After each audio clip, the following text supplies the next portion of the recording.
Ceci est un livre audio autogénéré par Google. Cahier de l'infantile. Directeur. Marie-Claude Fourmentaptekman et Philippe Lévy. Secrétariat d'édition. François-Xavier Ma. Les manuscrits doivent être adressés à Marie-Claude Fourmentaptekman. 25 Villa Daviel, 75 013 Paris. Courriel, marie-claude.fourment@wanadoo.fr. Comité de rédaction.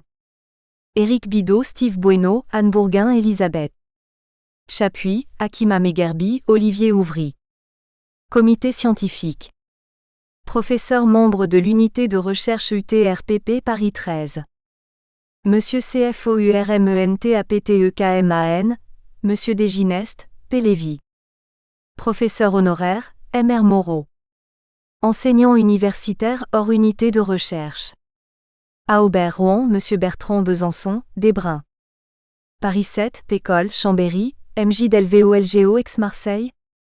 Audouville, Paris 10, ADUCOUSSOLACAZE, Bordeaux 2. AFLIELER Nancy, J. Gombert Rennes, Ergory Aix-Marseille, Péguton, Aix-Marseille, C. Hoffmann Poitiers. F. Hurstel Strasbourg, S. Le Sourd Strasbourg, C. Miolan Nice, J. Pin Paris 10, Monsieur Porte Brest. JJRASSIAL, Aix-Marseille, Avanier, Paris 7, AWEILBARAIS Angers, Monsieur WOLFFDIDA Paris 7. Professeur étranger. J. Birman Université de Rio de Janeiro, Monsieur C. Kupfer Université de Sao Paulo, L. de la Jonquière Université de Sao Paulo, P. de Neuter Université de Louvain. Personnalités extérieures. CAUSSILLOUX, psychiatre Montpellier, J. Bergès, psychiatre et psychanalyste Paris, A. Cohen, psychiatre PH honoraire psychanalyste, I. Correa, Recife, Brésil. Responsable de la rubrique. Lecture d'articles et d'ouvrages. Éric Bidot, maître de conférences HDR, Université Paris 13. Éditorial. Akima Megerbi et Marie-Claude Fourment-Aptekman. Les cahiers de l'infantile depuis leur création en 2001 ayant une vocation pluridisciplinaire, ce numéro spécial consacré au langage présente des réflexions et synthèses issues de différentes approches théoriques, psychologie cognitive du langage, psychologie clinique et éthologie animale. Les articles présentent différents phénomènes langagiers traitant de la lecture, de la compréhension et de la production écrite ou encore de la communication animale. Différentes pathologies affectant le langage oral et ou écrit chez l'enfant sont discutées. Alors que le phénomène de liaison entre deux mots est le plus souvent considéré comme un phénomène strictement phonologique, Céline Dugas et Elsa Spinelli optent pour une conceptualisation plus large, le mettant en relief avec les aspects liés au langage écrit. Les auteurs présentent tout d'abord une rétrospective historique du phénomène de liaison depuis le Moyen-Âge jusqu'à nos jours pour ensuite proposer un modèle de l'acquisition chez l'enfant âgé de 2 à 6 ans sur un point particulier du phénomène de liaison, celui du déterminant et du nom, un avion.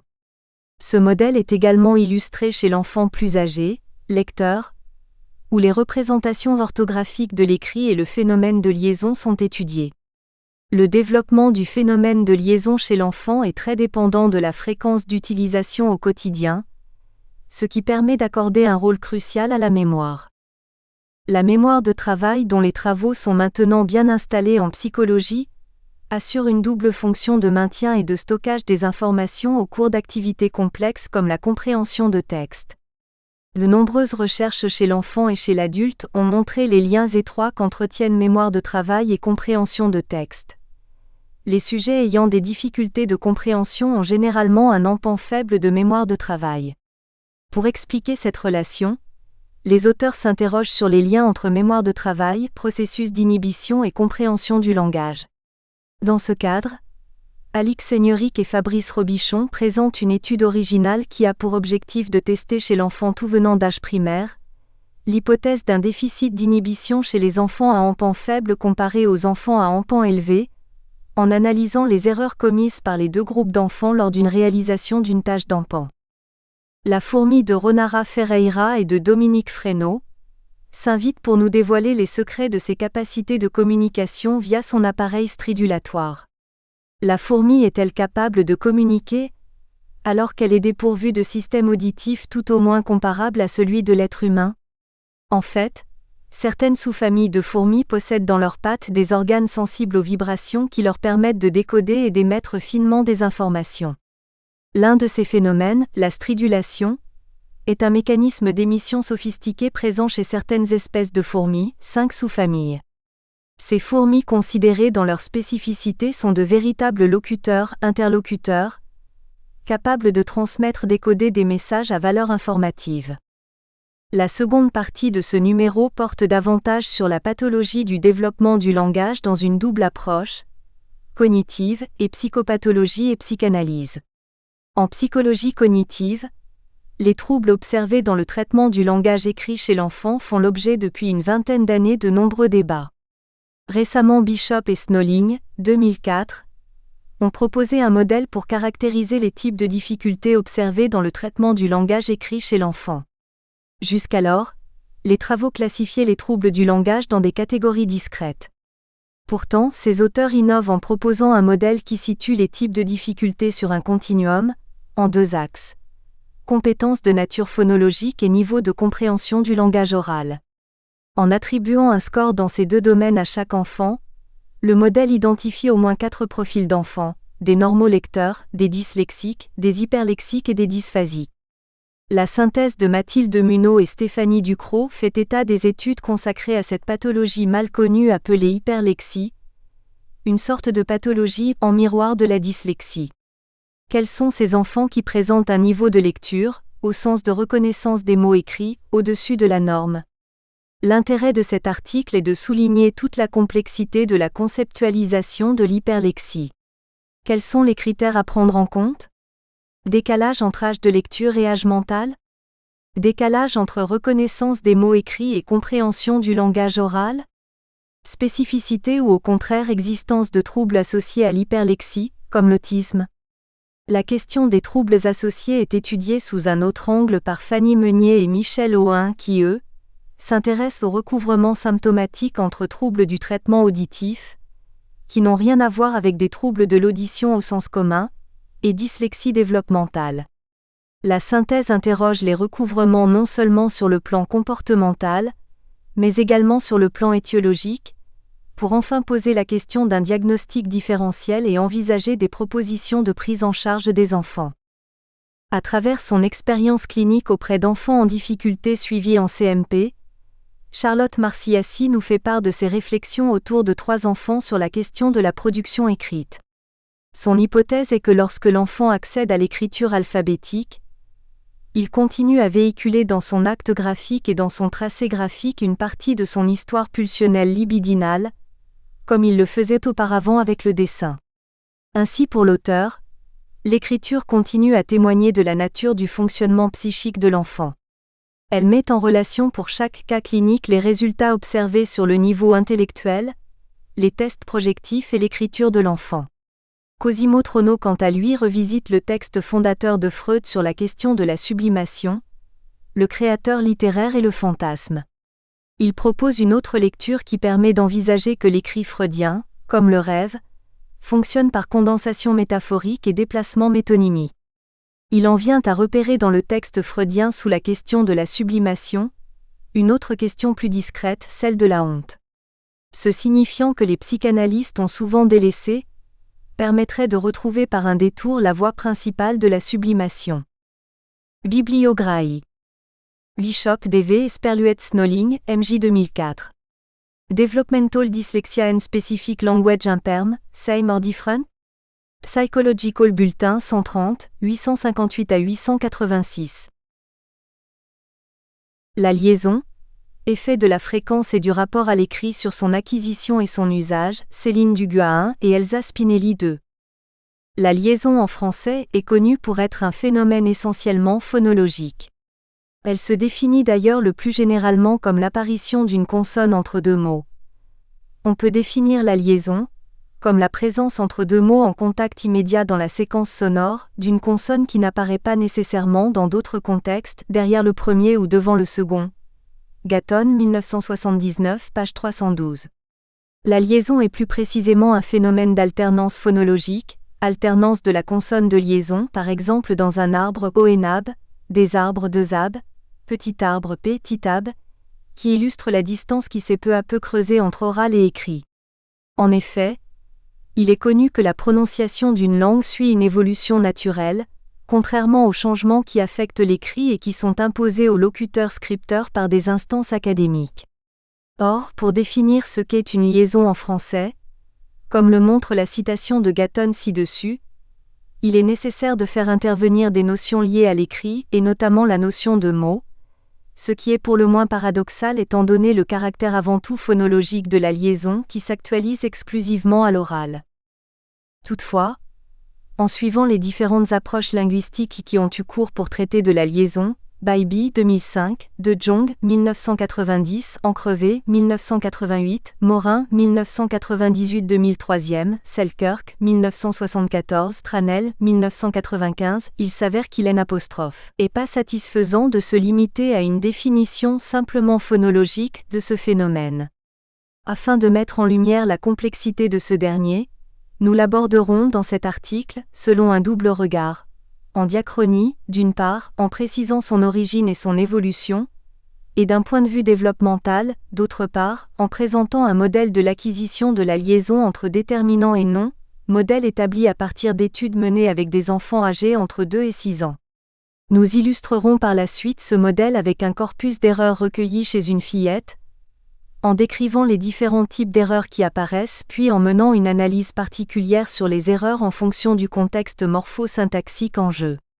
Enfin, à partir d'un corpus de paroles d'une enfant de 11 ans, nous observerons l'usage de la liaison en lien avec différentes situations de communication, notamment des situations dans lesquelles le support écrit intervient. La liaison dans l'histoire de la langue et de l'orthographe. La liaison est un cas particulier d'enchaînement entre deux mots, désormais mot 1 et mot 2, la consonne finale du mot 1 qui crée l'enchaînement étant muette lorsque ce dernier se trouve devant un mot 2 à initiale consonantique ou en fin d'énoncé. Par exemple, l'énoncé il arrive qu'il lève illustre un enchaînement entre le L de il et le A de arrive, alors que nous trouvons une liaison dans on arrive puisque le premier mot on se termine par une consonne graphique non prononcée lorsque ce mot se trouve en fin d'énoncé, en mange-t-on, ama, t, ou devant un mot à initiale consonantique, on chante at. La liaison résulte de l'évolution historique de la langue et en particulier, des évolutions distinctes de la prononciation et de la graphie des consonnes finales. En 1928, Langlard a mis en évidence 4 périodes qui ponctuent ces changements. La première, période correspondant au Moyen Âge, se caractérise par la prononciation de toutes les consonnes finales. Au vu de cette caractéristique phonétique, on ne trouvait pas stricto sensu de contexte de liaison, et ce pour 2 raisons essentielles. En premier lieu, comme nous l'avons déjà précisé, les mots TSL qui peuvent intégrer une liaison se caractérisent aujourd'hui par une alternance présence-absence de la prononciation de la dernière consonne selon le contexte. Ex. Un tableau, E-tableau, sans consonne de liaison devant mot 2 à initiale consonantique versus un artiste, ONatiste avec la consonne de liaison N devant mot 2 à initiale vocalique. Or, si les consonnes finales sont toujours prononcées, cette alternance selon le contexte n'est pas observable. D'autre part, dans le cas précis de consonnes finales toujours prononcées, par exemple, petite p, tit, lorsque ces dernières se situent devant un mot à initiale vocalique, abeille, abepsilonj, on se trouve précisément dans un contexte d'enchaînement petite abeille, p, tit abepsilonj. Il s'agit justement de la différence entre liaison et enchaînement souligné précédemment. Langlard, 1928, situe la seconde étape aux alentours des 14e-15e siècles. Elle correspond à l'amuissement progressif de certaines consonnes finales. Cette évolution s'explique par le caractère phonétique faible de celle-ci. Il s'ensuit que pour un mot donné, différentes prononciations étaient possibles selon le contexte. Par exemple, l'amuissement affectait la consonne finale si elle se trouvait devant un mot à consonne initiale. En revanche, lorsque le mot suivant était à initiale vocalique, la consonne finale subsistait dans la prononciation et s'agglutinait à la voyelle du dit mot. Il s'agissait donc d'un fonctionnement comparable à celui de la liaison que l'on connaît aujourd'hui. La troisième étape, entre le XVIe et le milieu du XVIIe siècle, se caractérise par l'aboutissement du processus de disparition des consonnes finales. En effet, elles cessent pratiquement toutes d'être prononcées systématiquement sauf dans des locutions toutes faites, Langlard 1928 page 22. Précisons que jusque-là, le système orthographique n'était pas totalement fixé. Enfin, lors de la quatrième étape, à partir du XVIIe siècle, la situation se renverse. C'est en effet à cette époque que l'orthographe va commencer à se standardiser. On passe de ce que Katash, 1973 page 11, appelle une orthographe pure, une sorte d'aide-mémoire plus ou moins instable, caractéristique des étapes précédentes à une orthographe normalisée. Entre autres, les consonnes finales qui à l'oral poursuivent leur disparition, vont être peu à peu restituées dans la graphie. Les principaux arguments pour rétablir les consonnes finales dans l'orthographe étaient des arguments étymologiques et de maintien paradigmatique, Lax 2005. Selon ce processus, la graphie prend de la distance par rapport à la phonologie de la langue utilisée à cette époque. Ce rappel historique permet de comprendre certains éléments essentiels du fonctionnement de la liaison en français, à savoir que cette dernière, connue pour être phonologique, a été influencée dans son histoire par la standardisation de l'orthographe. Aujourd'hui, l'orthographe joue encore un rôle essentiel dans le processus et la diffusion de la liaison. Ce rapprochement nécessaire de la graphie et de la phonologie, dans le cas de la liaison, est souligné par Lax 2005, qui propose justement d'inscrire la forme orthographique des mots dans leur représentation phonologique. En effet, selon cet auteur, la réalisation de certaines liaisons rares, par exemple les liaisons en « après un infinitif marcher ensemble », mae azebel, est fortement dépendante de la représentation graphique des mots en présence. Ainsi, l'orthographe a fixé la forme des mots avec consonne finale dont la réalisation à l'oral reste variable. C'est pourquoi pour définir une liaison en français, les auteurs ont nécessairement recours à des caractéristiques de l'écrit et notamment à la notion de mot. La définition de Gatton, donnée dans les premières lignes de cet article, correspond au type de définition le plus généralement observé, savoir, en résumé, la production d'un son consonantique entre deux mots sous certaines conditions contextuelles. Cette définition va s'avérer insatisfaisante dès lors que l'on s'intéresse au développement de ce phénomène chez les jeunes enfants. En effet, elle fait intervenir des notions auxquelles ces derniers n'ont pas accès. Il semble évident que l'enfant préalphabétisé n'a pas de représentation stable du mot, puisqu'à l'oral, seul aspect de la langue auquel il a accès, le mot n'est pas borné par des frontières audibles. Les travaux de Karmilov-Smith, Grant, Sims, Jones et Kuckel, 1996, à partir d'expérimentations online 3 avec des enfants de 4 à 5 ans, montrent que 54% des enfants de 4 ans et 96% des enfants de 5 ans considèrent comme mots aussi bien les mots de contenu que les mots fonctionnels. Karmilov et Karmilov-Smith, 2003 page 95. Ainsi, les analyses de Karmilov-Smith et al. 1996 suggèrent que les enfants donnent le statut de mot à tous les mots, quel que soit leur rôle grammatical et cela avant l'apprentissage de la lecture. Toutefois, même si les enfants de 4 à 5 ans sont capables de repérer des mots dans des énoncés, ils n'en ont pas une représentation orthographique avec pour le cas qui nous intéresse, la connaissance de la consonne graphique finale, Z, N, T pour les plus fréquentes et son rattachement lexical au motol. Par ailleurs, qu'en est-il plus précocement ? À notre connaissance, aucune recherche n'a été menée sur cette problématique avec des enfants plus jeunes. Or des études ont montré que c'est surtout avant 4 ans que l'on relève des erreurs dans les productions en contexte de liaison. Chevreau, Chabanal, Esperluette-Duguat 2007, Vauquier-Graveline et Brault 2005. Un modèle développemental de l'acquisition de la liaison entre déterminant et nom. Afin de détourner le recours systématique à des notions de l'écrit dans le cadre de la liaison en général et de son développement en particulier, et en lien avec les théories basées sur l'usage et les grammaires de construction, Kemmer et Barlow 2000, Tomasello 2003, nous soutenons l'idée que l'enfant s'appuie sur une unité de traitement plus large que le mot, à savoir la construction, Croft et Cruz 2004, Goldberg 2003-2006. Plus ou moins longues et complexes, abstraites ou concrètes, les constructions se caractérisent par deux traits. Elle combine une forme spécifique avec une fonction sémantique ou discursive, ou un sens propre, et 2. Elle présente à la fois des propriétés grammaticales générales et des traits idiosyncrasiques, dit Seul 2004, Goldberg 2003. Les constructions peuvent être des éléments concrets, c'est-à-dire informés phonologiquement. Il s'agit dans ce cas de morceaux d'énoncés récupérés dans l'input. À partir de celles-ci, des constructions plus abstraites, ou schémas, peuvent émerger et ainsi coexister dans le lexique avec ces dernières. En adoptant cette unité linguistique, la liaison trouve sa place au sein même des constructions, Bybee 2001-2003. Prenons un exemple en français. Dans la construction petit ours brun P-T-U-S-B-O-E, le T de liaison fait partie intégrante de ladite construction au même titre que les autres phonèmes. Cette conception est intéressante dans le cadre d'une approche développementale. Elle permet de se mettre dans la position d'un enfant qui n'a pas accès à l'écrit, et qui perçoit cette alternance phonologique dans un tout porteur de sens sans avoir à discerner des mots et des frontières de mots. En prenant appui sur ces conceptions théoriques, nous proposons, à partir de différents types d'études de cas Chevreau et al. 2007 et expérimentation Chevreau Duguat Esperluette Fayol 2009, Duguat 2006, un modèle développemental de L'.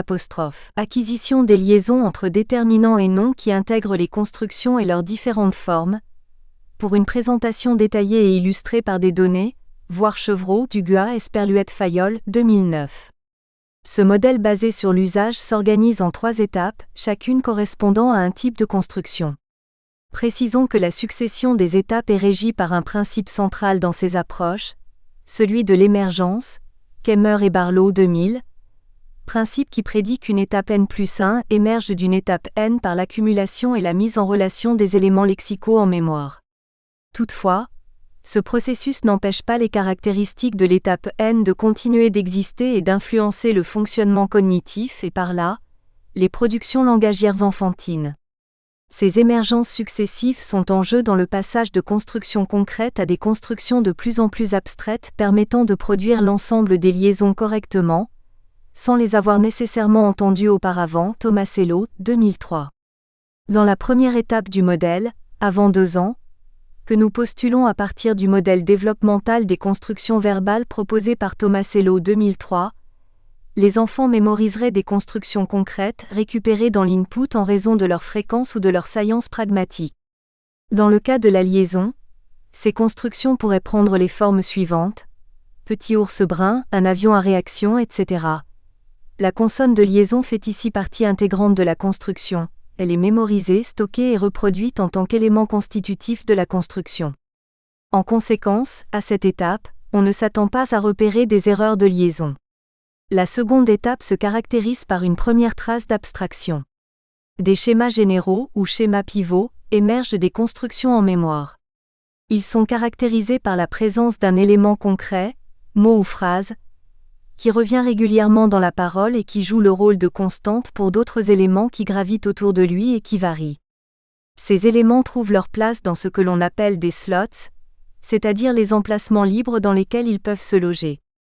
La présence des slots constitue justement la manifestation des premières abstractions, puisque les actualiser va amener l'enfant à combiner des unités linguistiques. Dans le cas qui nous concerne, les déterminants jouent le rôle de pivot. Les schémas généraux prennent alors les formes suivantes: 1 plus x, d plus x. Par ailleurs, l'une des particularités de la liaison est qu'elle conduit à une resyllabation des séquences mot 1 mot 2. Par exemple, dans la séquence un ours d'énus, la consonne de liaison n forme une syllabe consonne-voyelle, CV, avec la voyelle initiale du mot 2, e nu. Ainsi, selon la nature du mot 1, les formes de mot 2 segmentées par l'enfant varient. Zus dans les ours des ours, tu dans petit ours grand ours, us dans joli ours.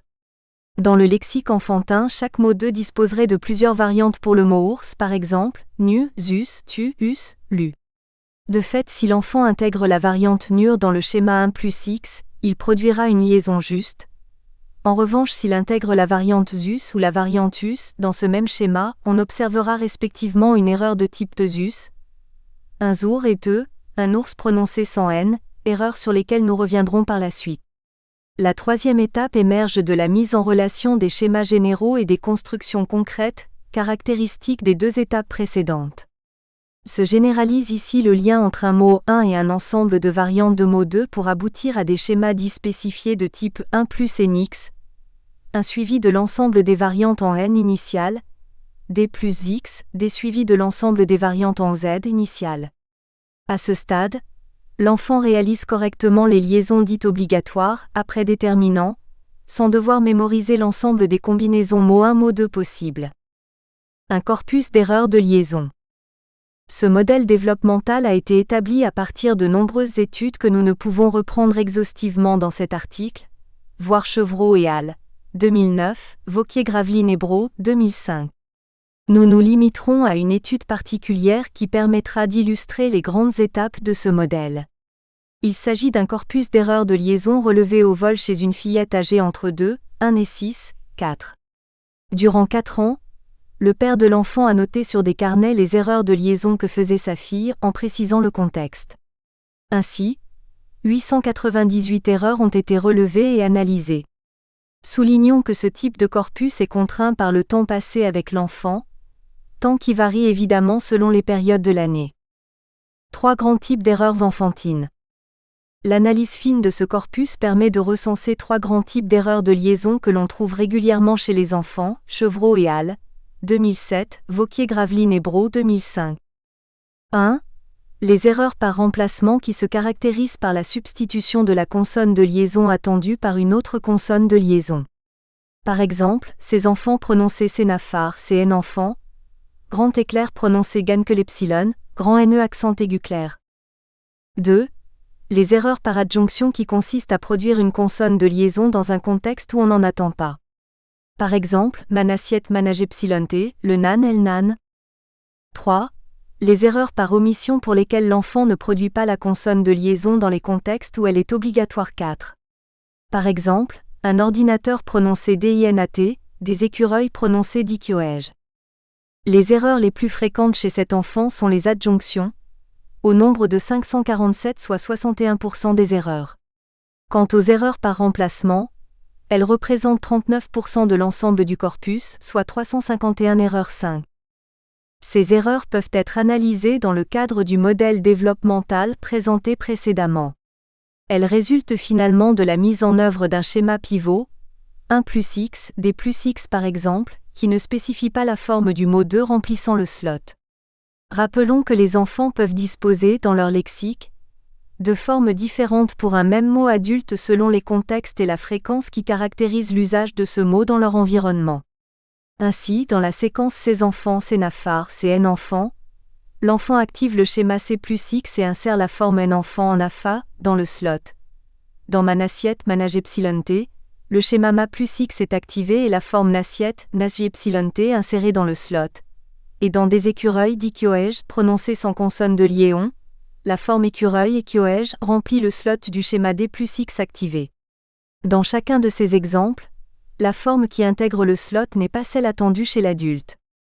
L'intérêt d'un corpus de ce type est qu'il permet d'accéder à des erreurs non seulement en contexte nominal, contexte pour lequel nous avons aujourd'hui des données nombreuses et issues de protocoles variés, mais aussi en contexte verbal, qui demeure moins connu des études développementales. Nous privilégierons donc ici une analyse qui met en parallèle les erreurs de cet enfant avec le contexte morpho-syntaxique, prénominal versus préverbal. Type d'erreur et contexte morpho-syntaxique. Pour cette analyse des erreurs en fonction du contexte morpho-syntaxique, nous avons réduit le corpus selon 2 critères. Premièrement, nous avons sélectionné 5 contextes morpho-syntaxiques dans lesquels apparaissent les erreurs qui nous semblent être les plus typiques des positions prénominales et préverbales de notre corpus. Ces 5 contextes représentent en effet 64% de l'ensemble des erreurs de Sophie.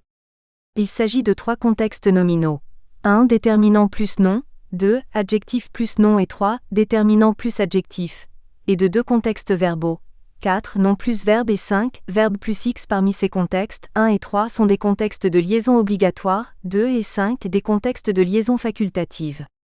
Quant à 4, il s'agit d'un contexte de liaison dite impossible, dans lequel les erreurs que nous trouverons seront donc des erreurs par adjonction. Soulignons par ailleurs que dans ce corpus, il n'est relevé aucune erreur dans le contexte clitique plus verbe, ce qui suggère que cet enfant ne ferait pas ou peu d'erreurs de liaison après l'éclitique. Le deuxième critère mis en œuvre pour circonscrire notre corpus dans cette étude concerne la nature des consonnes de liaison impliquées dans les erreurs. Au sein des 5 contextes précités, nous nous limitons aux erreurs impliquant les consonnes de liaison les plus fréquentes, à savoir N et Z. Ainsi, nous travaillons sur 570 erreurs, 397 erreurs en N et 173 erreurs en Z. Dans le tableau suivant, nous précisons la répartition du nombre et du taux d'erreur de ce sous-corpus en fonction du contexte morpho-syntaxique. Tableau 1. Répartition des erreurs en N et en Z en fonction du contexte morpho-syntaxique. Globalement, il apparaît que les erreurs en N, 77%, sont plus fréquentes que les erreurs en Z, 23% en contexte nominal et inversement, les erreurs en Z, 80% sont plus fréquentes que les erreurs en N, 20% dans les positions préverbales 6.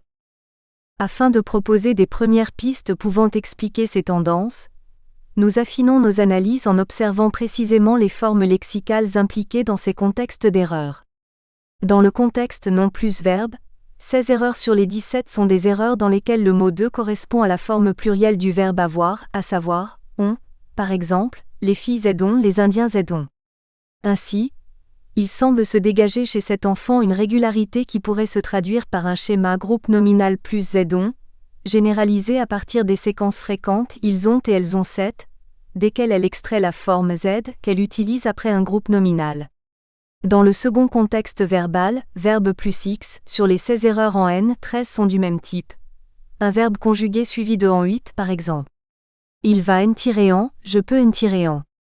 Se dégagerait alors une autre régularité de type, verbe plus n-en. Quant aux erreurs en Z repérées dans ce même contexte verbe plus X, parmi les 45 occurrences, 33 se regroupent en 4 schémas. C plus ZX, infinitif plus ZX, G plus ZX, IA plus ZX. Nous pouvons affiner la structure de ces schémas en précisant les formes qui remplissent les slots. Pour le schéma C plus ZX, dans 7 occurrences sur 9, l'unité qui remplit l'espace X est un ou une suivie d'un nom.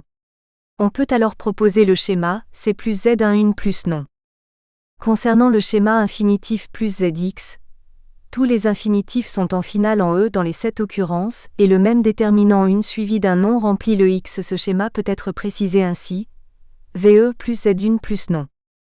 Dans le schéma G plus ZX, le slot est rempli dans 10 occurrences par le nom en vie et dans 9 occurrences par les déterminants un ou une suivi d'un nom. Nous aurions alors 2 schémas qui se dégagent, G plus Z en vie et G plus Z1 une plus nom. Dans les 5 occurrences du schéma IA plus ZX, l'unité qui remplit le slot est un ou une suivi d'un nom. Le schéma plus affiné serait alors IA plus Z1 une plus nom. Dans les 5 schémas qui se dégagent, le bzèdre qui apparaît remplace une liaison en T, après C, une liaison en T, après infinitif, ou s'intercale entre 2 voyelles formant un hiatus, après G et IA.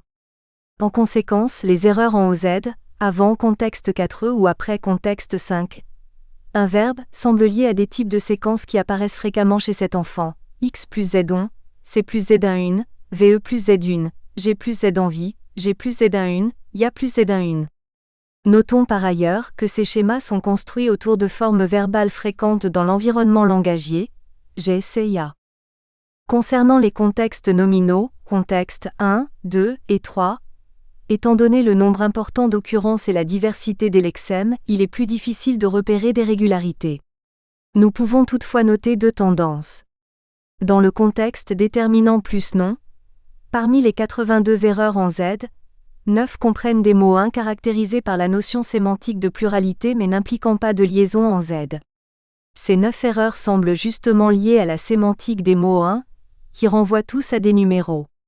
Pour citer quelques exemples, 5 Z mais ce KZ, à 3, 1 et 5, 3, 10 000 Z en 10 000 A, à 4, 3, 4 Z oreille 4 so epsilon J, à 3, 4, 7 Z enfant mais epsilon Safa, à 3, 5 et 5, 3.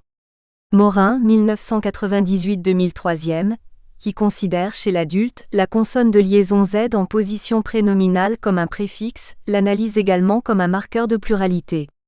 Soulignons que ces erreurs ont été fréquemment relevées dans la parole adulte, notamment par Desrochers, 1994, qui fait d'ailleurs la remarque suivante. Les numéros invitent facilement un suffixe pluriel et sont presque lexicalisés, en illustrant de quelques exemples. 4Z enfants, 8 et Z hommes, sans Z hommes. La deuxième tendance que nous dégageons des contextes nominaux s'observe dans le contexte déterminant plus adjectif, contexte 3. Sur les 48 erreurs en N, toutes, excepté une, sont des erreurs impliquant l'adjectif autre. En d'autres termes, un schéma prégnant se dégagerait chez Sophie de type déterminant plus N autre. La forme lexicale no a pu être segmentée à partir des séquences fréquentes comme un autre, une autre. En comparaison, la forme zo n'a été relevée qu'une seule fois, à l'âge de 3 ans, dans la séquence tas autre taso. Parmi les variantes du mot autre dont dispose cet enfant, il semble que la variante en N initiale soit la plus prégnante dans les erreurs. Par l'étude fine des erreurs impliquées dans les 5 contextes nominaux et verbaux sélectionnés, nous soulignons qu'une proportion importante de ces erreurs, notamment pour le contexte verbal, est liée à des séquences ou des schémas fondés sur des items lexicaux et des co-occurrences fréquents. Les effets de fréquence semblent donc jouer un rôle important dans le développement des constructions nominales et verbales chez l'enfant. Comme le suggèrent les tenants des théories basées sur l'usage, Kemmer et Barlow 2000, c'est à partir des structures fréquentes dans l'environnement que l'enfant devient peu à peu capable d'opérer des généralisations afin de construire et d'utiliser des schémas de plus en plus abstraits. Cet effet a d'ailleurs été observé de manière systématique et contrôlée dans le cas des liaisons après les déterminants 1 et 2 chez des enfants âgés entre 2 et 6 ans, Duguay 2008, Duguay, Spinelli, Chevreau, Esperluette-Fayol 2009. Dans le cas des liaisons obligatoires entre déterminants et non pour lesquelles l'enfant n'entend pas de variation dans les taux de réalisation, des études de corpus en situation naturelle montrent qu'elles sont réussies à plus de 90% aux alentours de 5 à 6 ans, Chevreau et Hall, 2007. À cet âge, l'enfant a commencé son entrée dans l'écrit, mais il ne connaît pas encore les formes graphiques des mots sur lesquels il pourrait s'appuyer pour s'assurer de la consonne de liaison attendue. En bref, l'enfant sait faire des liaisons obligatoires justes entre déterminants et non avant de connaître les formes graphiques des mots pouvant intégrer ce contexte. Pour ce faire, il s'appuie essentiellement sur la mémorisation puis la généralisation des séquences qu'il a mémorisées en des schémas plus abstraits. En revanche, en ce qui concerne les liaisons facultatives, celles pour lesquelles l'enfant entend de la variation puisqu'elles ne sont pas systématiquement réalisées, par exemple il peut entendre la séquence un gros éléphant prononcée avec liaison begozlefa ou sans liaison begwelefa, l'apprentissage semble plus long comme le suggèrent Chevreau et Hall. 2007 page 115 à partir d'études de corpus en situation naturelle, L'. Usage des liaisons optionnelles en situation familière pourrait donc être en place vers 6 à 7 ans, avec une variation interindividuelle vers 5 à 6 ans. Par ailleurs, selon les contextes de liaison facultative considérés neufs, on peut s'attendre à des développements encore plus tardifs, moindre fréquence des co-occurrences, des liaisons en ou en P par exemple, etc. Nous pouvons alors faire l'hypothèse que la maîtrise de l'orthographe constituera la compétence qui permettra à l'enfant d'impulser des progrès dans l'usage des liaisons moins fréquentes, ce que Blanche Benveniste et Chervel 1974 appellent l'effet Buben, Buben 1935, Lax 2005. Production de liaison et rôle de l'écrit. Chez une enfant de 11 ans. Le corpus sur lequel nous nous appuyons dans cette étude a été recueilli par Malos, 1996. Le sujet est une enfant de 11 ans, qui a été enregistrée durant des périodes de cours particuliers que lui donnait l'expérimentatrice. Le recueil du corpus s'est étendu sur 1 an et 4 mois. L'intérêt de ce corpus est double. D'une part, il permet d'observer l'usage des liaisons chez une enfant suffisamment âgée pour maîtriser cette particularité du français. D'autre part, il recense 3 types de situations de communication distinctes, toujours avec les 2 mêmes interlocutrices, qui peuvent influer sur l'usage des liaisons. 1. Conversation familière 10, 2. Lecture de texte à voix haute et 3. Récitation de textes poétiques. Nous savons par ailleurs que, chez l'adulte, la situation de communication est un facteur de variation reconnu en ce qui concerne l'usage des liaisons dites facultatives 11, Encrevé, 1988, Lucci, 1983, Moisset, 2012. Dans les conversations familières, les locuteurs se surveillant peu, on attend un plus faible taux de réalisation que dans la lecture à haute voix et les récitations de textes poétiques. En lecture, l'enfant visualisant les formes graphiques des mots, on peut penser que les liaisons facultatives seront plus souvent réalisées qu'en conversation. Dans les récitations de textes poétiques, le rôle de la mémoire est déterminant. Il s'agit d'un contexte très particulier dans lequel le classement des types de liaisons, obligatoires et facultatives, doit être revisité. En effet, dans les récitations de ce type, les liaisons sont apprises en étant ou bien réalisées ou bien non réalisées, mais a priori, une fois l'apprentissage finalisé, la personne qui récite ne fera plus varier son usage. Par ailleurs, il est important ici, de remarquer que dans les situations de lecture et de récitation, un lien avec les formes graphiques des mots intervient, de manière directe dans les cas de lecture et différé dans ceux de récitation, Malos 1996. Pour chacune des trois situations, nous avons relevé les taux et scores de liaisons facultatives S réalisées et non réalisées ainsi que les erreurs par remplacement en contexte de liaison facultative. Tableau 2. Taux et scores de réalisation des liaisons facultatives selon la situation de communication. Les résultats de ce tableau soulignent une variabilité importante dans la réalisation des liaisons facultatives selon la situation. 11,5% réalisés en situation de conversation, 14,7% en situation de lecture et 68,2% en situation de récitation de textes poétiques. Concernant la situation de conversation, situation considérée comme la plus naturelle, le taux de réalisation des liaisons facultatives est proche de celui observé par Ahmad, 1993, environ 10% chez des adultes dans des situations de communication similaires. Cet enfant de 11 ans a donc la même capacité à produire des liaisons facultatives qu'un adulte. Le résultat étonnant concerne le taux de liaison facultative réalisé en tâche de lecture, 14,7%, qui n'est que faiblement supérieur au taux obtenu en conversation.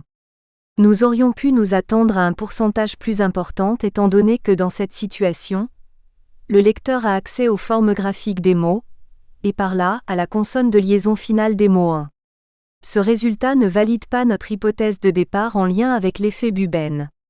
Une explication pour rendre compte du faible taux de liaison facultative réalisé en lecture pourrait être que cet enfant présente quelques difficultés dans cette tâche car elle a tendance à hacher les mots et de fait, à ne pas les enchaîner dans le flux de parole. Un argument en faveur de cette proposition se trouve dans le taux de liaison obligatoire réalisé en lecture qui n'atteint que 90,8%, 139 liaisons obligatoires réalisées sur 153 contextes, taux faible en comparaison de ce même taux en conversation, 99,7% et en récitation, 100%. Enfin, la tâche qui comprend le taux de réalisation de liaison facultative le plus important, 67,3%, est celle qui consiste à réciter des textes poétiques. Cette tâche peut être rapprochée de travaux menés par Chevreau, 2001-2002, sur l'analyse de contexte de liaison du corpus de Chauvin, 1999, corpus correspondant à l'enregistrement audio et vidéo de jeux enfantins lors des récréations. Il s'agit plus précisément de 112 versions de 36 enfantines, petites chansons du folklore scolaire, dites par des enfants du primaire entre 6 et 11 ans.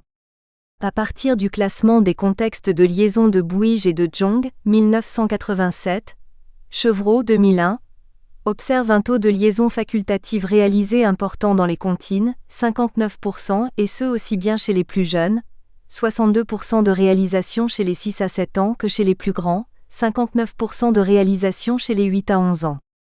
Ces résultats, proches dans les deux groupes d'âge, incitent à penser que les enfants apprennent à faire les liaisons au moment où ils apprennent le texte des enfantines par le contact avec leurs aînés.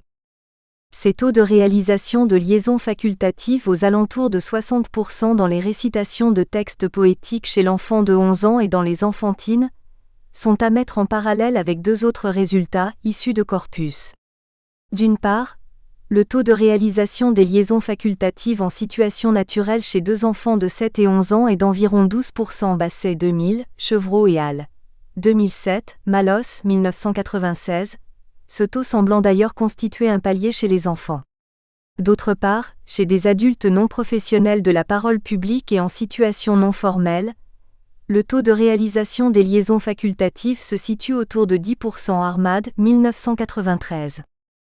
La différence importante entre d'un côté, ces deux taux en situation naturelle et d'un autre côté, les valeurs relevées dans les enfantines ou les récitations s'expliqueraient par le fait que dans ces dernières, comme nous l'avons souligné, les enfants ont appris par cœur des séquences mot 1 consonnes de liaison mot 2 qu'ils répètent telles quelles, sans que le contexte linguistique influe sur la réalisation. Ce résultat met en avant l'importance de la mémorisation dans l'utilisation des liaisons. Des séquences liaisonnées mémorisées dans le cadre d'enfantine ou de récitation seront plus souvent réalisées que des séquences produites naturellement en situation de conversation. Un retour sur le modèle développemental de l'acquisition de la liaison obligatoire entre déterminant et nom nous permet d'analyser ce type de réalisation. L'apprentissage de co-occurrence mot 1 mot 2 avec liaison dans les récitations correspond finalement à la mémorisation de constructions concrètes, caractéristique de la première étape du modèle, celle qui ne s'appuie sur aucune généralisation abstraction du système. Ces constructions restent mémorisées et utilisées en production sous cette forme concrète, d'où la moindre variation relevée dans ce contexte. L'apprentissage par le biais des enfantines ou des récitations de textes poétiques reste donc bien distinct de l'acquisition naturelle de la langue au contact de l'environnement. En effet, l'attitude de l'enfant est différente dans les deux cas. D'un côté, il apprend par cœur une récitation, de l'autre, il doit construire lui-même sa production à partir de ce dont il dispose et de processus de généralisation. Dans ce second cas, l'input qui entoure l'enfant est, contrairement aux enfantines, caractérisé par des variations linguistiques, lexicales, phonétiques, syntaxiques. L'apprentissage naturel est continuellement confronté à l'imbrication des variations grâce auxquelles d'ailleurs, l'enfant peut construire peu à peu des schémas plus abstraits à partir de constructions au départ apprises par cœur. Par ce biais, il acquiert peu à peu le fonctionnement des liaisons. En conclusion, nous reviendrons sur deux aspects qui se dégagent de cet article pour rendre compte des productions enfantines.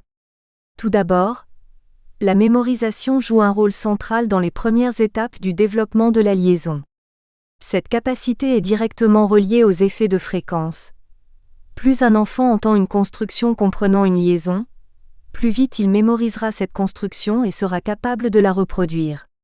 Dans le cadre de l'apprentissage particulier des récitations poétiques, nous avons pu montrer que les taux importants de réalisation des liaisons facultatives étaient directement influencés par le simple fait de les avoir apprises. Dans le développement, le traitement précoce reposerait donc typiquement sur un traitement de bas niveau, la mémorisation de constructions concrètes constituant le socle à partir duquel des schémas plus abstraits. Nous espérons que vous avez apprécié cet aperçu. Pour continuer à écouter ce livre audio sur Google Play Livres, utilisez le lien dans la description de la vidéo.